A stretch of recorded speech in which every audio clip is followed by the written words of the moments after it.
Andhra Pradesh medical service recruitment board की तरफ से यहाँ पर ऑफिशियल नोटिफिकेशन इशू की गई हैं। जो टोटल नंबर ऑफ 17 पोस्ट के लिए जो senior public health specialist, microbiologist और भी यहाँ पर पोस्ट अवेलेबल हैं, जिसके लिए आप एलिजिबल हैं तो ऑनलाइन अप्लाई कर सकते हैं विद ऑफिशियल वेबसाइट पर। हेलो दोस्तों, welcome to our channel Info7 help. अगर आप यहाँ पर न्यू नोटिफिकेशन ढूंढ रहे हैं और न्यू जॉब्स के लिए ट्राई कर रहे हैं तो आप हमारे चैनल को जरूर सब्सक्राइब कीजिए। Andhra Pradesh medical service recruitment board की तरफ से यहाँ पर ऑफिशियली नोटिफिकेशन इशू की गई हैं। जो दोस्तों यहाँ पर सीनियर स्पेशलिस्ट और माइक्रोबायोलॉजिस्ट और भी पोस्ट यहाँ पर अवेलेबल हैं, जो टोटल 17 पोस्ट यहाँ इशू किए गए हैं। और इसके साथ साथ जो भी कैंडिडेट्स यहाँ पर एलिजिबल हैं वो ऑफिशियल वेबसाइट पर अप्लाई कर सकते हैं apchfw.ap.gov.in पर। यहाँ पर एज क्राइटेरिया को डिवाइड किया गया है। मैक्सिमम एज 50 है, लेकिन यहाँ पर सीनियर पब्लिक हेल्थ स्पेशलिस्ट के लिए 60 ईयर से ज्यादा नहीं होनी चाहिए और age limit for health public health specialist के लिए 50 साल से ज्यादा नहीं होनी चाहिए। वहीं यहाँ पर असिस्टेंट पब्लिक हेल्थ स्पेशलिस्ट के लिए 40 साल से ज्यादा नहीं होनी चाहिए। जो माइक्रोबायोलॉजिस्ट है उसके लिए यहाँ पर 50 ईयर से ज्यादा एज नहीं होनी चाहिए। और जो कैंडिडेट्स यहाँ पर entomologist, veterinary officer, food safety experts, admin officers के लिए अप्लाई कर रहे हैं, उनके लिए यहाँ पर 50 साल से ज्यादा नहीं होनी चाहिए, लेकिन यहाँ पर सेफ्टी एक्सपर्ट्स के लिए 40 साल से ज्यादा नहीं होनी चाहिए।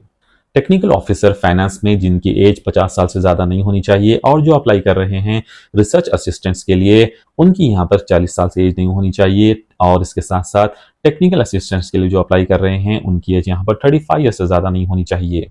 और जो मल्टीपर्पस असिस्टेंट के लिए अप्लाई कर रहे हैं उनकी एज 30 ईयर से ज्यादा नहीं होनी चाहिए। और टेक्निकल ऑफिसर यानी कि आईटी में जिनकी एज 40 ईयर से ज्यादा नहीं होनी चाहिए। और जो अप्लाई कर रहे हैं ट्रेनिंग मैनेजर के लिए, उनकी एज यहाँ कैंडिडेट्स की एज यहाँ पर 40 ईयर से ज्यादा नहीं होनी चाहिए। डेटा मैनेजर, कम्युनिकेशन स्पेशलिस्ट की भी एज यहाँ पर 40 ईयर से नहीं होनी चाहिए। वहीं अगर डेटा एनालिसिस की बात की जाए तो 45 ईयर से ज्यादा नहीं होनी चाहिए। और जो भी कैंडिडेट्स यहाँ पर अप्लाई कर रहे हैं वो यहाँ पर BBA, BSc, BTech, BE, MBBS, DMB, MSc और ME, MTech, MBA, PGDM, MCA, MSMD और एमपीएच या फिर रिवेलेंट फील्ड में एज क्वालिफिकेशन होनी चाहिए जो रिकॉग्नाइज्ड यूनिवर्सिटी से हो।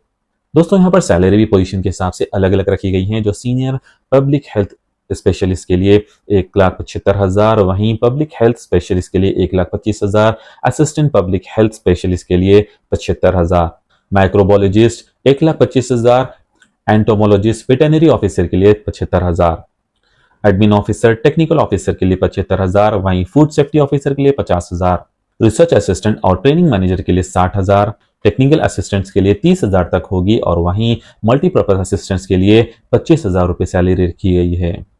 ट्रेनिंग ऑफिसर के लिए 75,000, डेटा एनालिसिस के लिए 60,000, डेटा मैनेजर के लिए 50,000 और कम्युनिकेशन स्पेशलिस्ट के लिए 50,000। और पोस्ट यहाँ पर इस तरीके से अवेलेबल है कि सीनियर पब्लिक हेल्थ स्पेशलिस्ट के लिए 1, पब्लिक हेल्थ स्पेशलिस्ट के लिए 1, असिस्टेंट पब्लिक हेल्थ स्पेशलिस्ट के लिए 1, माइक्रोबायोलॉजिस्ट एंड एंटोमोलॉजिस्ट के लिए 1, veterinary, food safety, admin officer, technical officer और रिसर्च असिस्टेंट और टेक्निकल असिस्टेंट के लिए भी यहाँ पर एक वैकेंसी यहाँ पर अवेलेबल है। Multipurpose health assistant, training manager, technical officer, data manager, data analyst और कम्युनिकेशन स्पेशलिस्ट के लिए भी एक पोस्ट यहाँ पर, सबके लिए एक पोस्ट अवेलेबल है। तो जो भी यहाँ पर एलिजिबल कैंडिडेट्स है और यहाँ पर इंटरेस्टेड है अप्लाई करने के लिए, तो वो यहाँ पर लास्ट डेट यहाँ पर 20 सितंबर 2025 तक है, तो जल्द से जल्द अप्लाई कीजिए। थैंक यू फॉर वॉचिंग दोस्तों, और इस चैनल को सब्सक्राइब कीजिए और लाइक भी कीजिए और हमारे वर्क को अप्रिशिएट कीजिए।